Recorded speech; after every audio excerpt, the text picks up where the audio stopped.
सभी मान्यवर मित्रों को नमस्कार।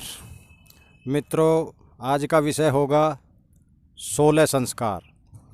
हमारे वैदिक धर्म में वेद संदेश अनुसार 16 संस्कारों का बहुत महत्व है, क्योंकि संस्कारों से व्यक्ति में बल, बुद्धि और चरित्र का निर्माण होता है।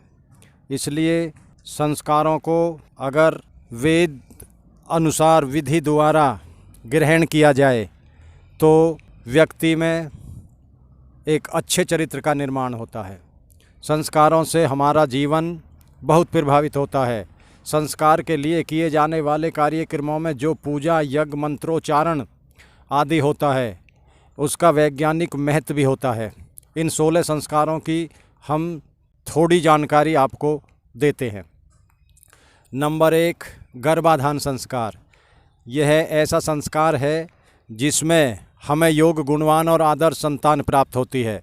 शास्त्रों में मनचाही संतान के लिए गर्भाधान किस प्रकार करें, इसका विवरण दिया गया है। इस संस्कार से कामुकता का स्थान अच्छे विचार ले लेते हैं। यह वैज्ञानिक स्तर पर भी साबित किया जा चुका है। नंबर 2, पुंसवन संस्कार। यह संस्कार गर्भ धारण के 2-3 महीने बाद किया जाता है। माँ को अपने गर्भ शिशु की ठीक से देखभाल करने योग्य बनाने के लिए यह संस्कार किया जाता है। पुंसवन संस्कार के 2 प्रमुख लाभ पुत्र प्राप्ति और स्वस्थ, सुंदर, गुणवान संतान है। सीमंतोनयन संस्कार। यह संस्कार गर्भ के 6 या 8वें महीने में किया जाता है। इस संस्कार का फल भी गर्भ की शुद्धि ही है। इस समय गर्भ में पल रहा बच्चा सीखने के काबिल हो जाता है। उसमें अच्छे गुण, स्वभाव और कर्म आएँ, इसके लिए माँ उसी प्रकार आचार, विचार, रहन सहन और व्यवहार करती है। जात कर्म संस्कार। शिशु का जन्म होते ही इस संस्कार को करने से गर्भस्त्रावजन्य संबंधी सभी दोष दूर हो जाते हैं। नाल छेदन के पूर्व नवजात शिशु को सोने की चम्मच या अनामिका उंगली, शहद और घी चटाया जाता है। घी आयु बढ़ाने वाला तथा वात में पित्तनाशक है और शहद कफनाशक है। सोने की चम्मच से शिशु को घी व शहद चटाने से त्रिदोष, वात, पित्त, कफ का नाश होता है। नामकरण संस्कार। शिशु के जन्म के बाद 11वें या 100वें दिन नामकरण संस्कार किया जाता है। ब्राह्मण द्वारा ज्योतिष आधार पर बच्चे का नाम तय किया जाता है। बच्चे को शहद चटाकर सूर्य के दर्शन कराए जाते हैं। उसके नए नाम से सभी लोग उसके उत्तम स्वास्थ्य व सुख समृद्धि की कामना करते हैं। आयुर्वचो अभिवृद्धिश्च सिद्धिव्यवते हस्तथा नामकरम फलम त्वं समुदिष्टम मनीषिभिः। स्मृति संग्रह। निष्क्रमण संस्कार।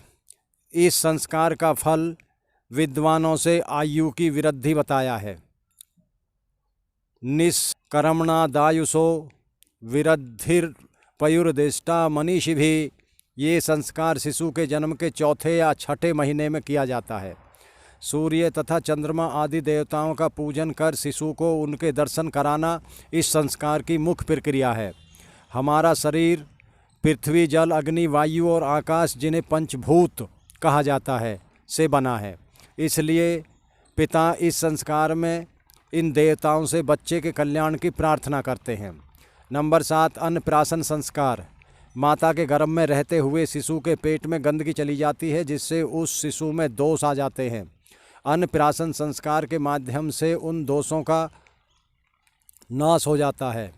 जब शिशु 6-7 मास का हो जाता है और उसके दांत निकलने लगते हैं, पाचन शक्ति तेज होने लगती है, तब यह संस्कार किया जाता है।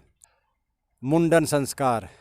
शिशु की उम्र के पहले वर्ष के अंत में या तीसरे, 5वें या 7वें वर्ष के पूर्ण होने पर बच्चे के बाल उतारे जाते हैं, जिसे वपन क्रिया संस्कार, मुंडन संस्कार या चूड़ाक्रम संस्कार कहा जाता है।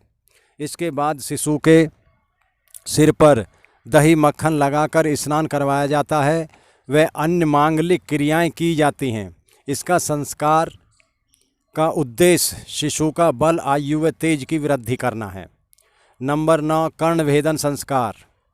इस परंपरा के अंतर्गत शिशु के कान छेदे जाते हैं, इसलिए इसे कर्ण भेदन संस्कार कहा जाता है। यह संस्कार जन्म के 6 माह बाद से लेकर 5 वर्ष की आयु के बीच किया जाता है।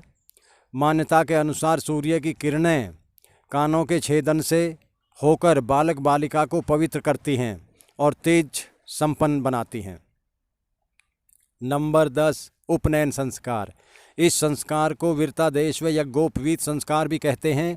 शास्त्रों के अनुसार इस संस्कार के द्वारा ब्राह्मण, क्षत्रिय व वैश्य दूसरा जन्म होता है। बालक को विधिवत यज्ञोपवीत जनेऊ धारण कराना इस संस्कार का मुख्य उद्देश्य है। जनेऊ में 3 सूत्र होते हैं। ये 3 देवता ब्रह्मा, विष्णु, महेश के प्रतीक हैं। इस संस्कार के द्वारा बालक को गायत्री जप, वेदों का अध्ययन आदि करने का अधिकार प्राप्त होता है। विद्यारंभ संस्कार। उपनयन संस्कार हो जाने के बाद बालक को वेदों का अध्ययन करने का अधिकार प्राप्त हो जाता है। इस संस्कार के अंतर्गत निश्चित समय, शुभ मुहूर्त देखकर बालक की शिक्षा प्रारंभ की जाती है। इसे ही विद्यारंभ संस्कार कहा जाता है। नंबर 12, केशांत संस्कार। विद्यारंभ संस्कार में बालक गुरुकुल में रहते हुए वेदों का अध्ययन करता है। उस समय वह ब्रह्मचर्य का पूर्ण पालन करता तथा उसके लिए केश और श्मश्रु, दाढ़ी व जनेऊ धारण करने का विधान है। पढ़ाई पूरी हो जाने के बाद गुरुकुल में ही केशांत संस्कार किया जाता है। इसके बाद श्मश्रु, वपन, दाढ़ी बनाने की क्रिया संपन्न की जाती है, इसलिए इसे श्मश्रु संस्कार भी कहा जाता है। यह संस्कार सूर्य के उत्तरायण होने पर ही किया जाता है। कुछ शास्त्रों में इसे गोदौन संस्कार भी कहा जाता है। नंबर 13, समावर्तन संस्कार। समावर्तन का अर्थ है फिर से लौटना। समावर्तन विद्या अध्ययन का अंतिम संस्कार है।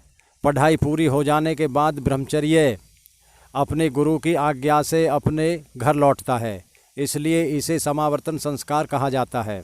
इस संस्कार में वेद मंत्रों से अभिमंत्रित जल से भरे हुए 20 कलशों से विधि पूर्वक ब्रह्मचारी को स्नान कराया जाता है, इसलिए इसे वेद स्नान संस्कार भी कहते हैं। इस संस्कार के बाद ब्रह्मचारी गृहस्थ जीवन में प्रवेश पाने का अधिकारी हो जाता है।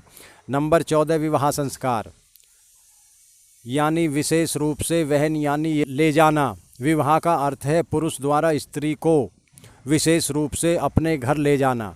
विवाह के बाद पति पत्नी साथ रहकर धर्म का पालन करते हुए जीवन यापन करते हैं।